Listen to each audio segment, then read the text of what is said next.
अस्सलाम वालेकुम and very good morning to all of you.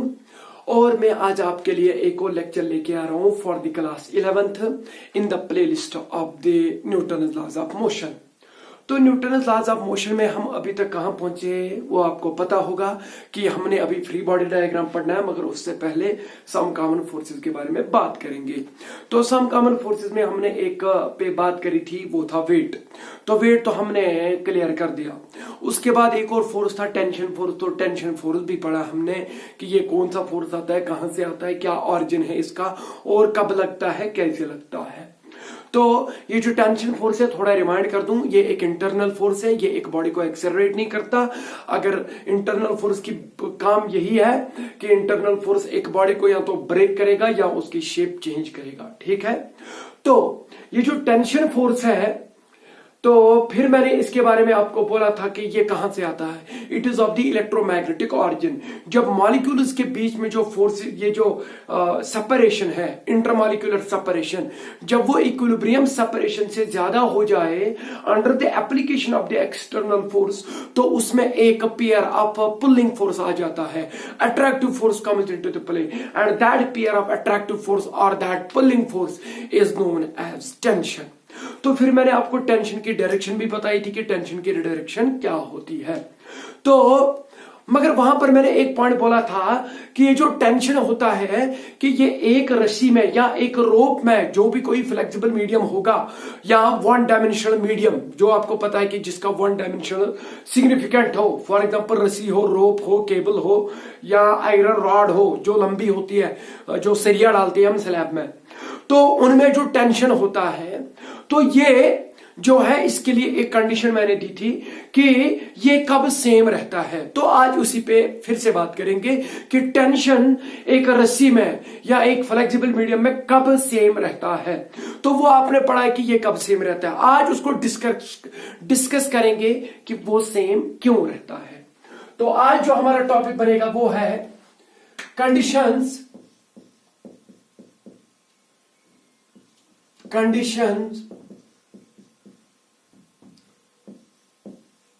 For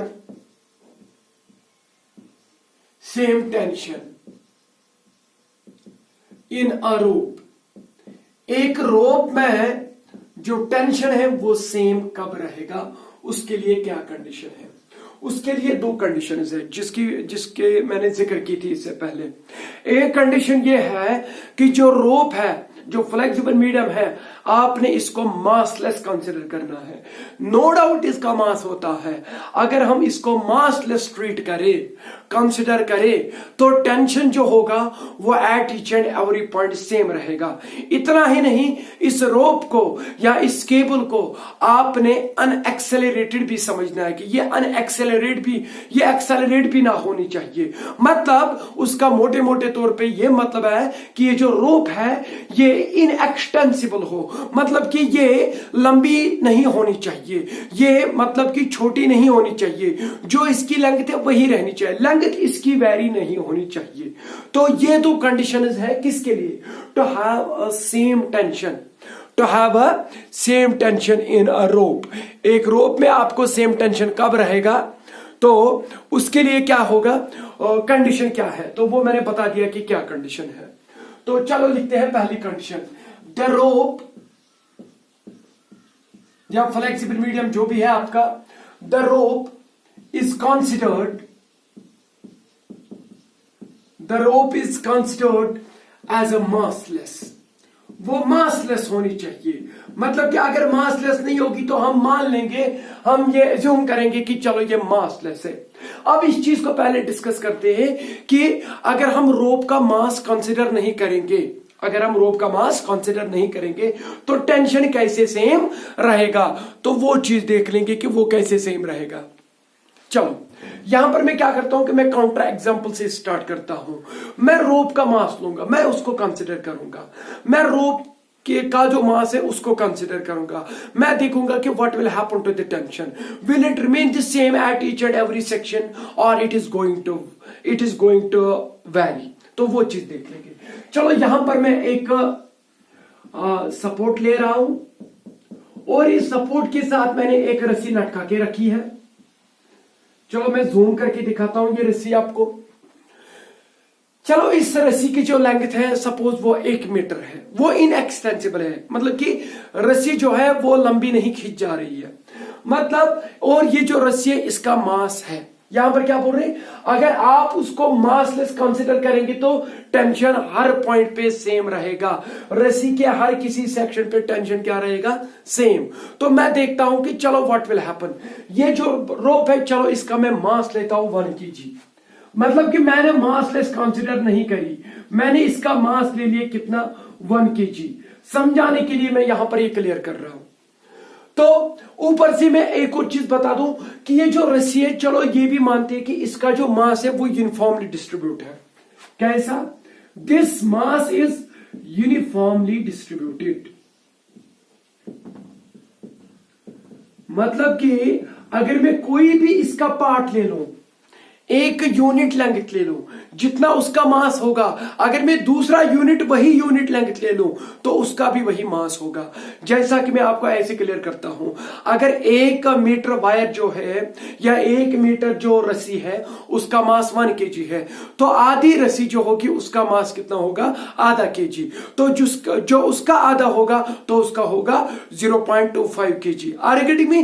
तो ये चीज मेरे कहने का मतलब है कि इसका जो मास है चलो वो भी मानते हैं, और लगभग मोर और लेस जो भी आप केबल वगैरह लेते हैं या रस्सी लेते हैं तो उनका जो मास होता है वो कैसे होता है, यूनिफॉर्मली डिस्ट्रीब्यूट। तो अगर ये यूनिफॉर्मली डिस्ट्रीब्यूट है, चलो ये जो रस्सी है इसको मैं 4 पार्ट्स करूं, क्योंकि मैंने मास को कंसीडर किया, मैं देखूंगा मास से फर्क पड़ेगी टेंशन को कि नहीं पड़ेगी।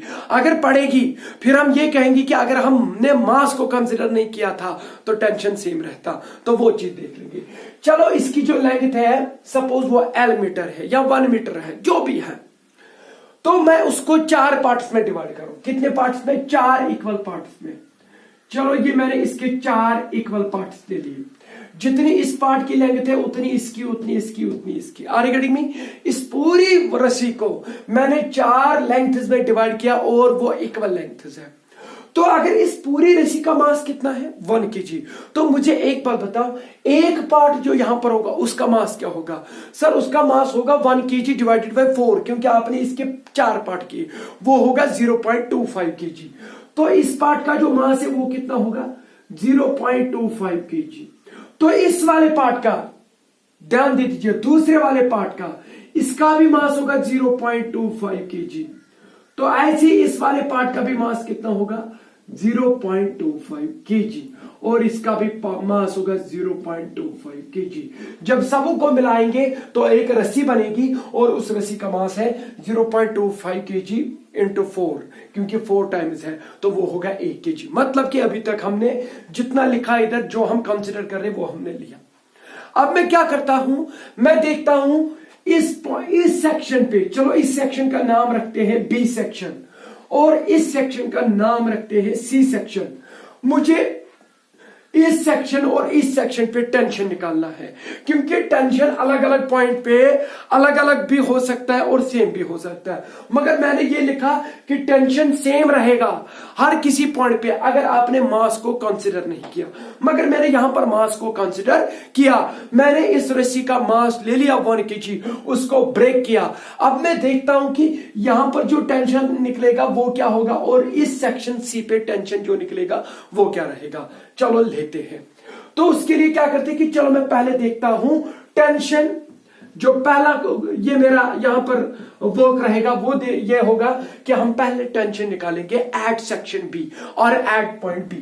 Tension at point B, B पे मैं टेंशन निकालूंगा, मैं देखूंगा वो कितना होगा। उसके लिए क्या होगा, उसके लिए मैंने इस वाले पार्ट को लेना है। मगर एक चीज याद रखना, ये सारी की सारी रस्सी जो लटका की हुई है किस स्टेट में है, रेस्ट में। तो जब ये रेस्ट में है तो जो इसका एवरी पार्ट, जो भी हम इसका हिस्सा लेंगे इस रस्सी का, वो भी किस में है, रेस्ट में। तो यहां पर मैं एक और पॉइंट को ऐड करता हूं कि रोप जो है ये किस स्टेट में है, ये है रेस्ट वाली स्टेट में। तो जो इसका एवरी पार्ट होगा, जो भी इसका जो हम पार्ट लेंगे, इस रस्सी का जो भी पार्ट लेंगे, चाहे ये पार्ट ले लिया, चाहे ये दो पार्ट इकट्ठे ले लिए, चाहे ये वाला पार्ट ही क्यों ना लिया, चाहे ये वाला पार्ट क्यों ना ले लिया, सारे पार्ट किस में होंगे फिर? रेस्ट में। तब जाके पूरी रस्सी किस में थी? रेस्ट में। तो एवरी पार्ट किस में होगा? रेस्ट में। मगर अभी तक आपने पढ़ा है कि रेस्ट वाली स्टेट कौन सी होती है? इक्विलिब्रियम स्टेट या एक नेचुरल स्टेट होती है एक बॉडी की। मगर ये रेस्ट कब, एक बॉडी कब रेस्ट में होगी? जब उसकी एक्सेलरेशन जीरो होगी। क्योंकि आपको पता है अगर एक बॉडी की एक्सेलरेशन जीरो है, या तो वो रेस्ट में रहेगी या तो वो uniform motion along a straight line में रहेगी। ठीक है, तो यहां पर ये जो रस्सी है मोशन में नहीं थी, तो इसलिए हम uniform motion along a straight line को डिस्कार्ड करते हैं। तो दूसरी सिचुएशन जो है एक्सेलरेशन जीरो का, वो है रेस्ट वाली स्टेट। तो इसका मतलब यह है कि अगर ये जो सारी की सारी रस्सी किस में है?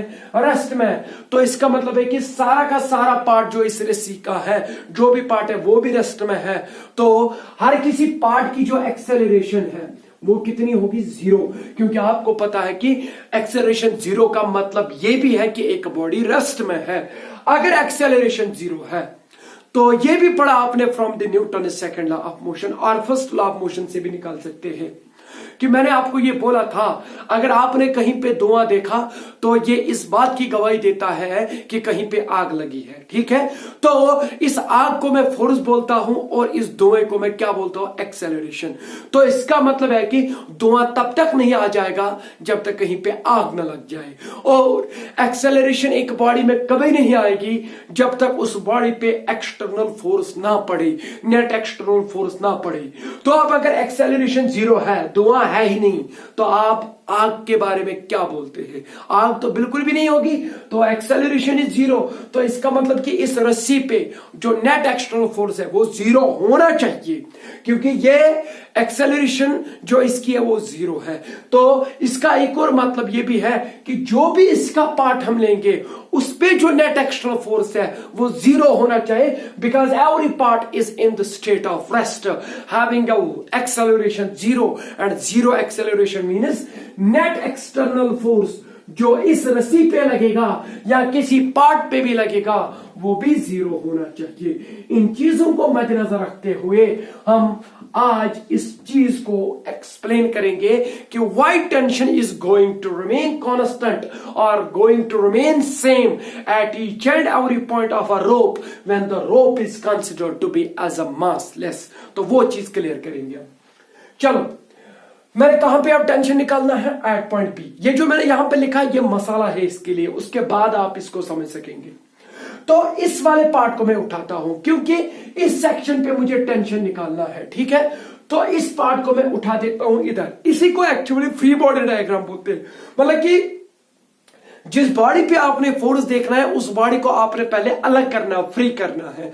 तो वैसे भी ये मेरा अगला टॉपिक बनता, मगर यहां पर नीड ऑफ आर ये है कि ये चीज, इस चीज को क्लियर करिए, तो इसलिए मैं यहीं पे करता हूं इसको। मैं इस वाले पार्ट को उठा देता हूं क्योंकि जब मैं इस वाले पार्ट को उठा देता हूं तो यहां पर एक सेक्शन क्रिएट होगा, and that is the section B और point B of the rope. ठीक है, तो इसको मैं इधर लेके आता हूं, इसी सेक्शन को।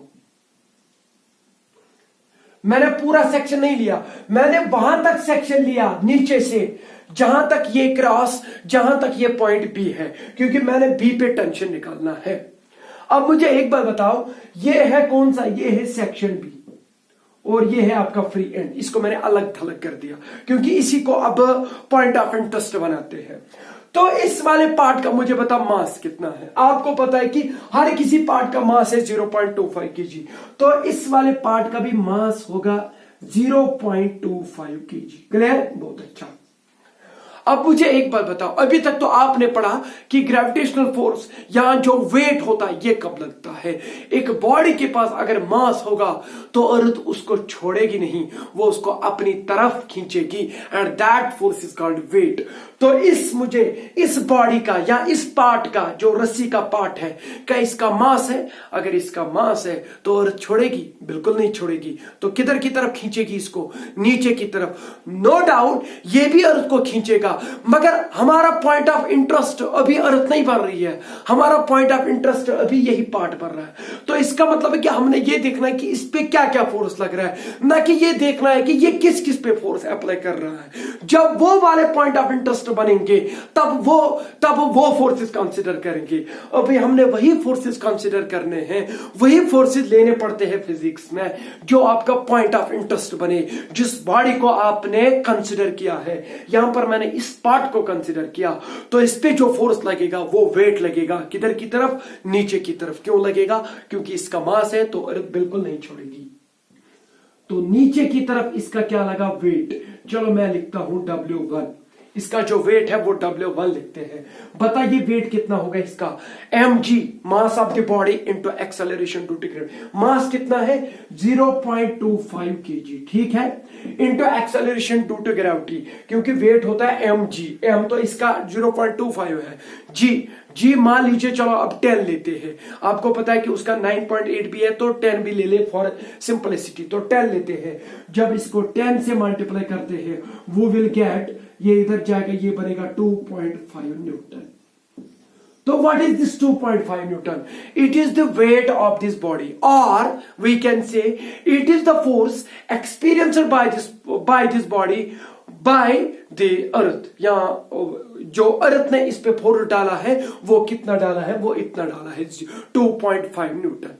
मुझे एक बात बताओ, इस बॉडी पे फोर्स पड़ा कि नहीं पड़ा? हाँ पड़ा। तो ये इस रस्सी को क्या करेगा? खींचेगा किधर की तरफ? नीचे की तरफ।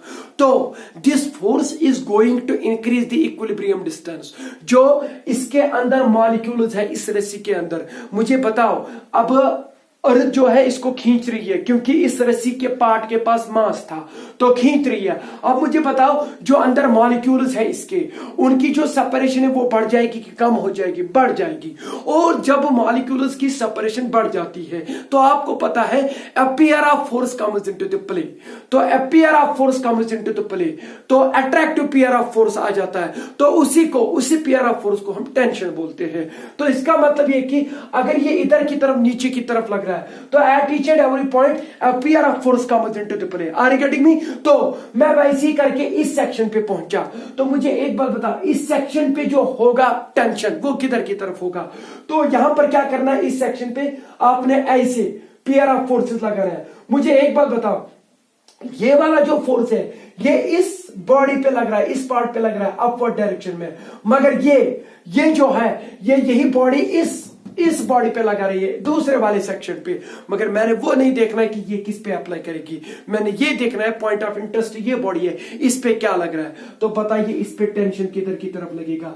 अपवर्ड डायरेक्शन में, क्योंकि ये वेट इधर मॉलिक्यूल्स को सेपरेट करने की कोशिश कर रहा है। तो वहां पर एक पियर ऑफ अट्रैक्टिव फोर्स आ जाएगा। मगर हमने अब उस पियर ऑफ फोर्स में से वही फोर्स लेना है जो इस वाले पार्ट पे लग रहा है, वो है ये वाला। दूसरा जो है ये वाला होगा, क्योंकि पियर ऑफ फोर्स आता है। मगर ये वाला फोर्स जो होगा ये दूसरे पार्ट पे होगा जो जस्ट इसके ऊपर है। आरगेडी भी, मगर मैंने वो वाला नहीं लेना है क्योंकि यहां पर भी मॉलिक्यूल्स की सेपरेशन बढ़ जाएगी। तो इसलिए वही लेते हैं हम जो इस बॉडी पे लगेगा। तो चलो हम उसको लिखते हैं TB, tension at point B। समझ में आया? तो आप कहेंगे कि सर ये जो बॉडी है, ये जो पार्ट है इस रस्सी का, इस पे जो अब फोर्स लग रहा है वो है वेट किधर की तरफ? नीचे की तरफ। और इसी पार्ट पे जो टेंशन लग रहा है वो ऊपर की तरफ है।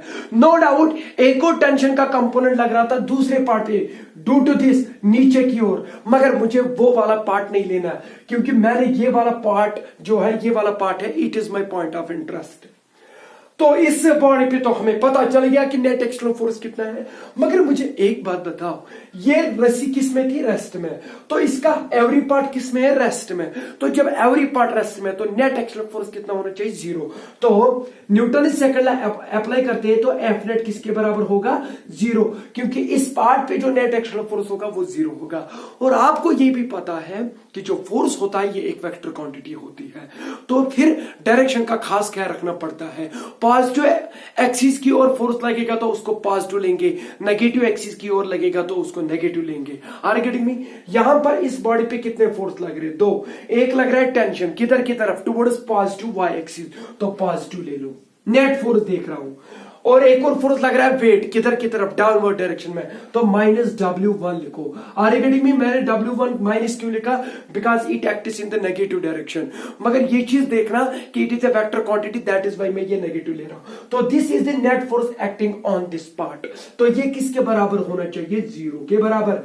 तो यहां से TB tension at section B, ये जो बी सेक्शन है या बी पॉइंट ऑफ द रस्सी जो है, इस पे कितना टेंशन लग रहा है, वो माइनस W उधर जाएगा, W1 बनेगा उधर, और W1 आपको पता है वो 2.5 न्यूटन था। तो इसका मतलब ये है कि मैंने इस W1 को इधर निकाला, इधर किया बाय ट्रांसपोजिंग, तो ये जो W1 है उसका वैल्यू है 2.5, तो 2.5। तो इसका मतलब है कि इस सेक्शन पे जो टेंशन है, बी पॉइंट पे जो टेंशन है वो है कितना, 2.5 न्यूटन। ये चीज याद रखना।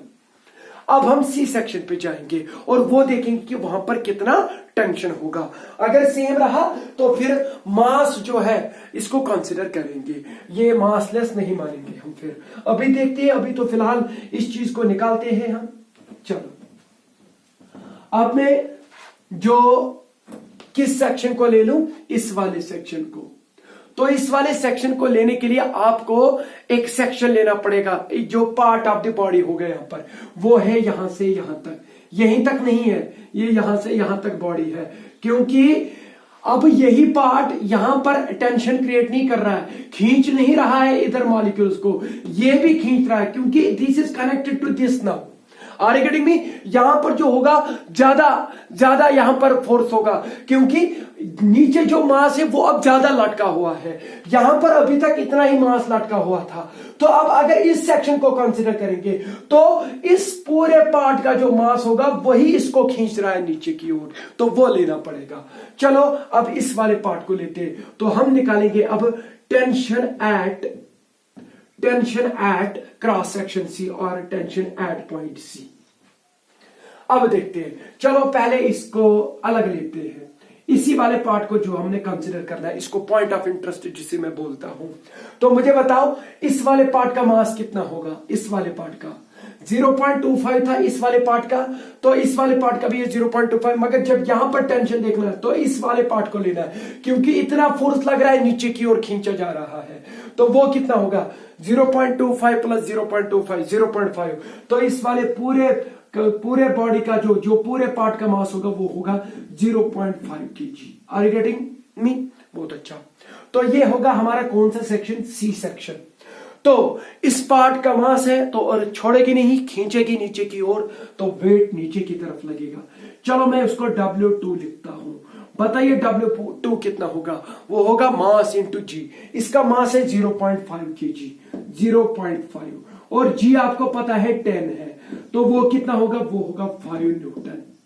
तो इसका मतलब ये है कि वेट कितना लग रहा है इस वाले पार्ट पे, ये जो मैंने ये वाला पार्ट ले लिया, नो डाउट इसमें वो दो इक्वल पार्ट जुड़े हुए हैं।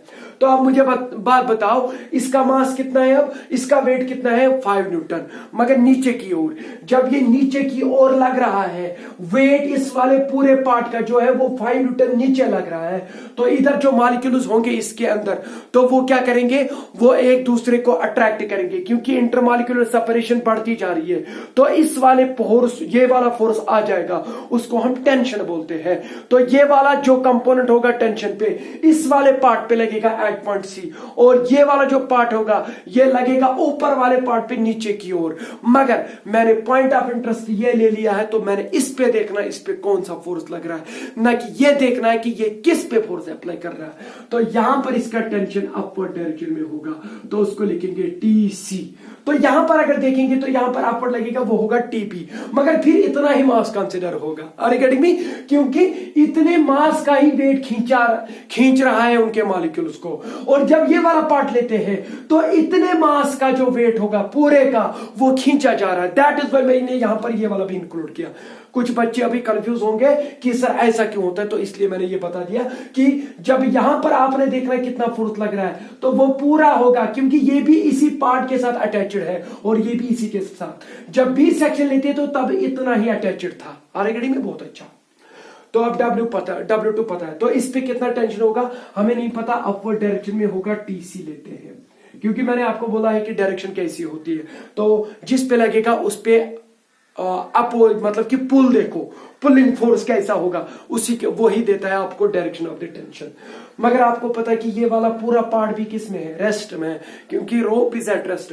तो नेट फोर्स इस पे कितना लगना चाहिए, 0। तो net external force is equal to 0। तो नेट एक्सटर्नल फोर्स कितना लगेगा, टीसी।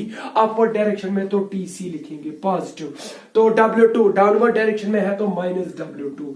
ये किसके बराबर होना चाहिए, 0। तो ये वाला पार्ट पे फोर्स लग रहा है। तो टीसी यहां से आपको पता चलेगा किसके बराबर निकला, -W2 उधर जाएगा तो +W2 बनेगा, और W2 का वैल्यू है 5 न्यूटन। तो टेंशन कितना निकला एट पॉइंट सी, 5 न्यूटन। तो इस पॉइंट पे जो टेंशन निकला वो निकला 5 न्यूटन। मुझे एक बात बताओ, बी सेक्शन पे या बी पॉइंट पे कितना निकला, 2.5 न्यूटन, और सी पॉइंट पे 5 न्यूटन, और अगर मैं यहां पर डी ले लूं तो यहां पर और बढ़ जाएगा। तो इसका मतलब यह है कि tension is going to have different values at different points, but it is possible only when you consider the mass. तो मगर अगर मैं अब मास को नहीं लेता, अगर मैं अब मास को नहीं लेता तो फिर वेट ही नहीं लगता। जब वेट ही नहीं लगता तो यहां पर जो फोर्स, जो भी टेंशन अब एक्सटर्नल फोर्स की वजह से लगता, वो हर किसी पॉइंट पे क्या रहता, सेम रहता। तो दैट इज वाई मैंने ये बोल दिया आपको कि अगर सेम टेंशन आप चाहते हैं हर किसी पॉइंट पे रहे, अगर आप चाहते हैं कि हर किसी पॉइंट पे क्या सेम टेंशन रहे, तो फिर रोप को कंसीडर करना पड़ेगा मासलेस। तो इसलिए इस रोप को हमने क्या किया, यहां पर मैंने मास कंसीडर किया था। मैं यहां पर काउंटर एग्जांपल से स्टार्ट किया, मैंने उल्टी एग्जांपल दी थी। मैंने ये नहीं बोला था कि इसका मास है ही नहीं, तो इसका मास ले लिया। जब मास ले लिया, अलग अलग पॉइंट पे अलग अलग टेंशन का वैल्यू निकला। तो ये इस बात की गवाही देता, अगर आप मास ना लेते तो टेंशन एवरी पॉइंट पे सेम रहता, मगर जब एक्सटर्नल फोर्स लगता। मगर इसके लिए एक और कंडीशन साथ है। तो ये समझ में आया कि अगर हम मासलेस लेते तो मास से फर्क पड़। आप इतना पहले समझ बता दीजिए मुझे कि अगर मास को कंसीडर करेंगे हम तो अलग अलग पॉइंट पे अलग अलग टेंशन निकलेगा। ये तो वाज़ेह हो गया इस एग्जांपल से। अब इतना ही नहीं होता, सेम टेंशन तभी निकलेगा जब एक और कंडीशन साथ रहेगी कि द रोप इज कंसीडर्ड। इस रोप को आपने कंसीडर करना है कि ये इनएक्सटेंसिबल है। The rope is considered as inextensible. Inextensible का मतलब है कि ये जो है रोप, इसकी जो एक्सेलरेशन है वो 0 है। मतलब कि ये लंबी नहीं खींच जा रही है, मतलब कि ये ना लंबी होती जा रही है ना तो छोटी होती जा रही है। जितनी इस रोप की लेंथ है वो वही की रही, वो वही की वही रही। आप मुझे एक बात बताओ, अब इस वाले पार्ट को भी समझते हैं, उसके बाद बता देंगे दोनों का इकट्ठा जो रिजल्ट होगा वो होगा कि सेम टेंशन रहेगा। तो अब मैं एक काम करता हूं कि यहां पर भी मैं काउंटर एग्जांपल लेता हूं। चलो यही रोप लेंगे। अब इस रोप को क्या करना है, इनएक्सटेंसिबल मानना है। मतलब कि ये लंबी नहीं होती है जब एक्सटर्नल फोर्स आप अप्लाई करते हैं। तो मैं कहता हूं कि नहीं, मैं मानूंगा कि ये एक्सटेंसिबल है, मतलब कि ये लंबी हो जाती है जब एक्सटर्नल फोर्स अप्लाई करते हैं। मुझे एक बात बताओ पहले, अब मैं एक चीज को कंसीडर नहीं करूंगा, वो होगा मास। क्योंकि आपको पता है कि मास से टेंशन जो है अलग अलग पॉइंट पे अलग अलग निकला। अब यही रस्सी लेते हैं, क्या लेते हैं, यही रस्सी, फिर से लेते हैं वही रस्सी, मगर इस पे अब क्या करते हैं, इस पे अब वेट के बजाय, क्योंकि वेट मास के कारण आता है, अब इसका मास है ही नहीं, अब मैं एक्सटर्नल फोर्स अप्लाई कर रहा हूं। चलो F external, it is not weight, ये समझना, ये वेट नहीं है। वेट तभी आएगा जब इसका मास होगा। तो आपको पता है कि हमने इससे पहले मास लिया था, तो जब मास लिया था तो अलग अलग पॉइंट पे अलग अलग टेंशन निकला। अब मैं क्या करता हूं कि अब मास नहीं लेते हैं। अब तो वो कंडीशन गई कि अलग अलग पॉइंट पे अलग अलग टेंशन नहीं निकलेगा, क्योंकि मास मैंने कंसीडर नहीं किया। अब मैं क्या करता हूं कि इसकी लेंथ, चलो वही लेंथ L है, आर गेटिंग। अब मैं एक्सटर्नल फोर्स अप्लाई कर रहा हूं, मतलब कि अब वही रस्सी लटका के हुई है और मैं नीचे खींचे जा रहा हूं उसको। अगर मैं इसको नीचे खींचे जा रहा हूं, समझना मेरी बात, अगर मैं इसको नीचे खींचे जा रहा हूं और ये जो रोप है ये रेस्ट में ही रही, समझ में आया? मतलब कि इसकी एक्सेलरेशन नहीं आई रोप की, ये रेस्ट में ही है, तो इसका मतलब ये है कि नेट फोर्स इस पे 0 होना चाहिए। मतलब कि अगर मैं कह रहा हूं कि इस पे मैं फोर्स अप्लाई कर रहा हूं मगर रस्सी पे कोई फर्क नहीं पड़ा, अलबत्ता रस्सी जो है अपनी लेंथ ले लिया, जितनी लेंथ उसकी थी उतनी लेंथ आई, अब उसके ऊपर फोर्स अप्लाई करने पे, एक्सटर्नल फोर्स अप्लाई करने पे ये लंबी नहीं हो जा रही है, इसकी लेंथ जो है वो वही की वही रही, मतलब कि इसमें खुद एक्सेलरेशन नहीं आई। तो मतलब मैंने क्या माना कि इट इज इनएक्सटेंसिबल, तो ये लंबी नहीं हुई upon the application of this external force. तो मुझे एक बात बताओ, जब ये लंबी नहीं हुई ये रोप, जब मैंने कितना फोर्स अप्लाई किया, एफ एक्सटर्नल, तो ये रोप किस में है फिर, ये तो रेस्ट में ही है। नो डाउट हम खींचे जा रहे हैं इसको, मगर वो खींची नहीं जा रही है, हम फोर्स अप्लाई कर रहे हैं, वो वैसी की वैसी रही है रोप, वो लंबी नहीं हो रही है, वो जितनी है उतनी रह रही है। तो पूरी की पूरी रोप किस में है फिर से, रेस्ट में। तो इसका मतलब है कि when the rope is inextensible, जब वो रोप लंबी नहीं होती है under the application of force, तो वो रोप किस में है, वो रोप है रेस्ट वाली स्टेट में अगेन। अगर वो रेस्ट वाली स्टेट में है अगेन, तो इसका मतलब ये है कि नेट फोर्स जो पड़ेगा उस पे वो कितना पड़ेगा, 0, क्योंकि फोर्स का काम है एक्सेलरेट करना। जब रोप खुद एक्सेलरेट ही नहीं हुई, मतलब कि रोप के जो मॉलिक्यूल्स है उनको एक्सेलरेशन ही नहीं मिली, मतलब रोप की जो लेंथ है वो वही की वही रही, वो इनएक्सटेंसिबल है, जो under the application of external force होगा। तो अगर मैं कहीं पे भी कोई भी पार्ट ले लूं, चलो ये वाला पार्ट लेता हूं मैं, इसका नाम रखते हैं सी सेक्शन, तो मुझे बताओ इस पे, इस वाले पार्ट पे कितने फोर्सेस लग रहे हैं, एक लग रहा है नीचे की ओर F external, are you getting me, और यहां पर लगेगा टेंशन ऊपर की ओर टीसी। तो इसका मतलब ये है कि ये जो टीसी होगा, जो ये अब 2 फोर्सेस लग रहे हैं जैसे अभी लग रहे थे, इससे पहले जो मैंने वेट ले लिया था, अब मैंने वेट नहीं लिया, अब इसका मास हमने माना ही नहीं मास है, तो अब मैं इसको इनएक्सटेंसिबल मानता हूं। तो इस पे नेट फोर्स अगेन कितना होना चाहिए, 0। तो जब नेट फोर्स 0 होगा तो नेट मतलब टीसी ऊपर माइनस एफ एक्सटर्नल नीचे की ओर, ये किसके बराबर होना चाहिए, 0। तो टीसी आपको tension at cross section C कितना निकलेगा आपको, एफ एक्सटर्नल, वो उतना ही होगा जितना आपने अप्लाई किया नीचे से। Are you getting me. अब मैं यहां पर एक और सेक्शन लेता हूं, डी सेक्शन। कौन सा सेक्शन, डी सेक्शन। अब इस वाले की फ्री बॉडी डायग्राम बनाएंगे, वो तो नो डाउट वो लंबी है, आर यू गेटिंग मी। तो ये है क्रॉस सेक्शन आपका डी, मगर इसका वेट है ही नहीं, इसका मास है ही नहीं, तो इसका मतलब कि आप कितना फोर्स अप्लाई कर रहे हैं, एफ एक्सटर्नल, वो तो वही रहेगा जितना आप खींचे जा रहे हैं इसको। तो यहां पर इसका टेंशन अपवर्ड डायरेक्शन में होगा, चलो उसको लिखते हैं टी डी। तो नेट फोर्स फिर से कितना पड़ेगा इस पे, 0। तो टीडी अपवर्ड है तो पॉजिटिव आएगा, तो एफ एक्सटर्नल नीचे की डायरेक्शन में तो माइनस एफ एक्सटर्नल होगा। कितना होना चाहिए ये नेट फोर्स, 0 के बराबर। क्यों होना चाहिए, क्योंकि आपको पता है कि ये रेस्ट में है, ये स्टेट, ये रेस्ट में तभी है जब ये इनएक्सटेंसिबल होगी, जब ये लंबी नहीं खींच जा रही है।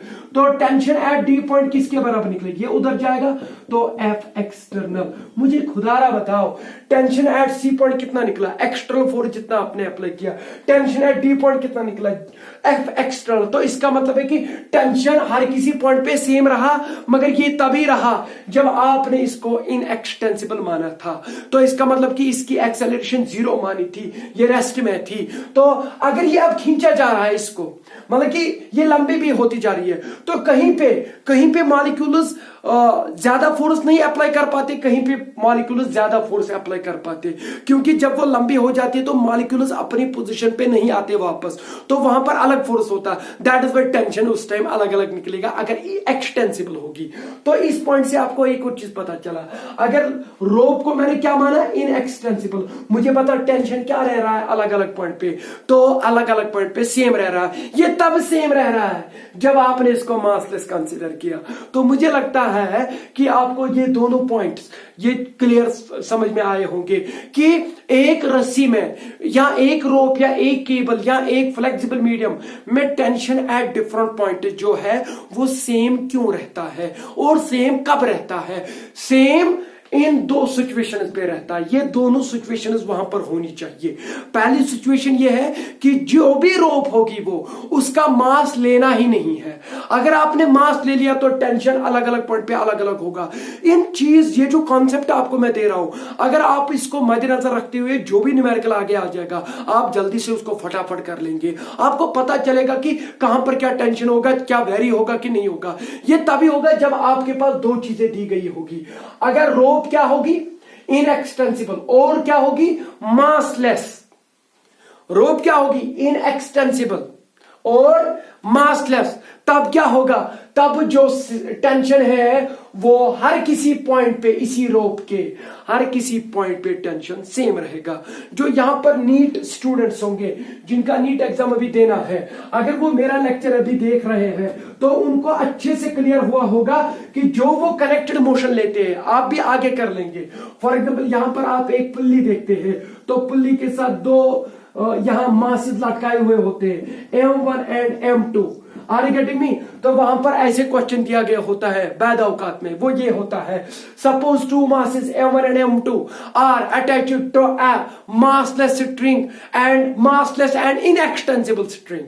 जब ये क्वेश्चन में दिया गया होता है कि जो रोप यहां पर है, जो इस पुल्ली को इर्द गिर्द जो हमने रोप जो लगा के रखी है वो क्या क्या मान लिया है क्वेश्चन नहीं, मासलेस और या वेटलेस वो बोलते हैं, और दूसरी बात इनएक्सटेंसिबल, यानी कि वो लंबी खींच नहीं जा रही है या छोटी नहीं हो रही है।